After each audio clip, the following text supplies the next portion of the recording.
You know, when people talk about the relationship between India and Bangladesh, you often hear it described as a model for regional cooperation. But what if I told you there's a hidden history, a declassified secret from 1975 that paints a dramatically different picture? Today, we're going to peel back the layers on this really complex partnership. Okay, so here's our game plan. First, we'll look at the official story of this great partnership. Then, we're going to dive deep into a secret military blueprint from 1975. We'll break down the plan and then fast forward to the instability we're seeing today to understand how this hidden past might still be echoing in the present. All right, first up, the official story. Publicly, the India-Bangladesh relationship is held up as this huge success story, a real benchmark for how neighboring countries should get along and work together. And if you just look at the numbers, it looks incredibly strong. I mean, Bangladesh is India's biggest trade partner in the region. They're rebuilding rail links, they're sharing power, they're even doing joint military exercises. It's really presented as this perfect picture of stability and cooperation. But you gotta ask, has it always been this way? Was this bond always seen as so solid?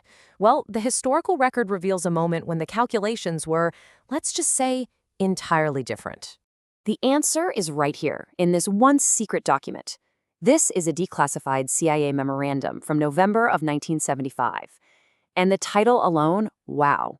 Indian military capabilities for intervention in Bangladesh. Yeah, this is not a paper about partnership. It's a blueprint for an invasion. So let's really dig into what the CIA was assessing almost 50 years ago. This document lays out, in cold, analytical detail, exactly how an Indian military intervention could have played out. And the very first thing that jumps out is just staggering. Let this sink in for a second.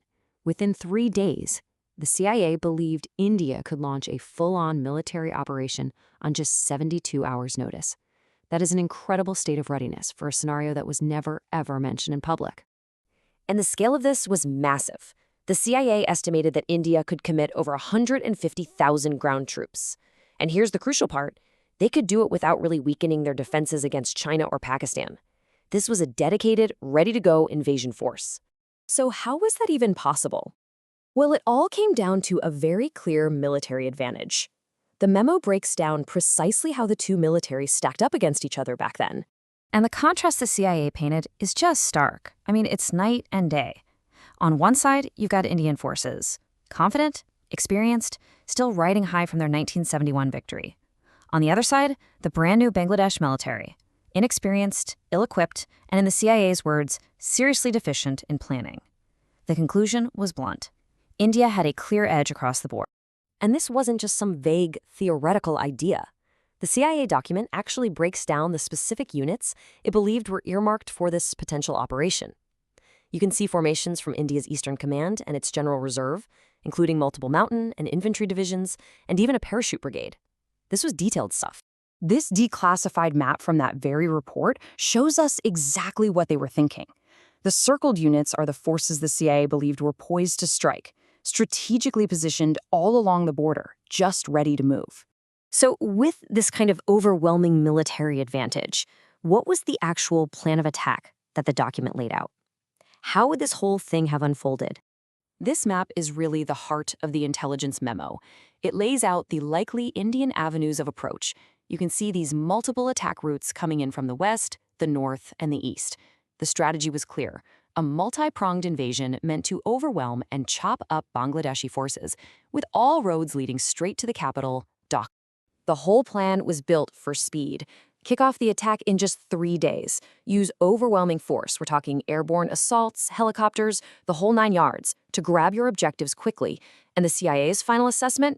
They figured India could establish total control in 2 weeks, and, to quote the memo, probably much sooner.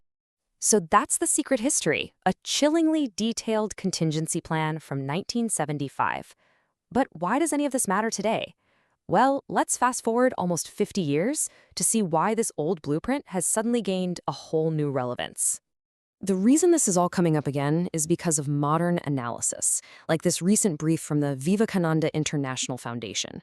It's taking a hard look at the security situation in Bangladesh after a period of major political instability. The VIF report really zeroes in on the massive student-led protests in mid-2024 that led to a dramatic change in government. This event threw the country into a whole new period of uncertainty and flux, a situation that always gets the attention of its powerful neighbor. And this modern instability brings India's long-standing strategic concerns, the very same concerns that likely drove that 1975 contingency planning, right back into the spotlight. And this really gets to the core issue, something that has stayed constant for decades. As the Vic Brief puts it, stability in Bangladesh isn't just a preference for India, it is of immense importance. It's a core strategic need. And here's exactly why. At the heart of it all is the Siliguri Corridor, what people often call the chicken's neck.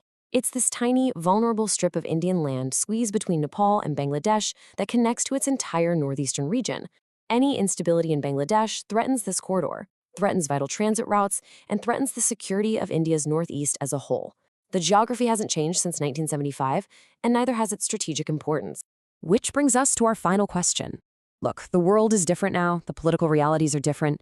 An intervention like the one planned in 75 seems almost unimaginable today.